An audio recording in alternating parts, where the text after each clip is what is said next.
113ാമത് അയിരൂർ ചെറുകോൽപ്പുഴ ഹിന്ദുമത പരിഷത്തിന് ഇന്ന് സമാപനമാകും. വൈകിട്ട് 4-ന് സമാപന സഭ ഡെപ്യൂട്ടി സ്പീക്കർ ചിറ്റയം ഗോപകുമാർ ഉദ്ഘാടനം ചെയ്യും. വൈകിട്ട് 6:30-ക്ക് പമ്പ ആരതിയും പുണ്യനദിയിൽ സ്നാനവും നടക്കും. ദക്ഷിണ ഭാരതത്തിലെ ഏറ്റവും വലിയ ഹിന്ദുമത സമ്മേളനത്തിന്റെ ചരിത്രത്തിലെ ഏറ്റവും പ്രധാന പരിഷത്തിനാണ് ഇന്ന് സമാപനമാകുന്നത്.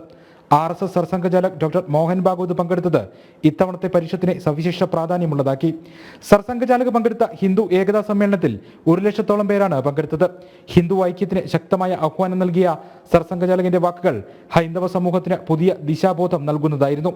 ഒരാഴ്ച നീണ്ടുനിന്ന പരിഷത്തിന് ഇന്ന് വൈകിട്ട് പമ്പ ആരതിയോടെ സമാപനമാകും. വൈകിട്ട് 4 മണിക്ക് നടക്കുന്ന സമാപന യോഗം നിയമസഭ ഡെപ്യൂട്ടി സ്പീക്കർ ചിറ്റയം ഗോപകുമാർ ഉദ്ഘാടനം ചെയ്യും. ഹിന്ദുമത മഹാമണ്ഡലം അധ്യക്ഷൻ PS നായർ അധ്യക്ഷനാകും.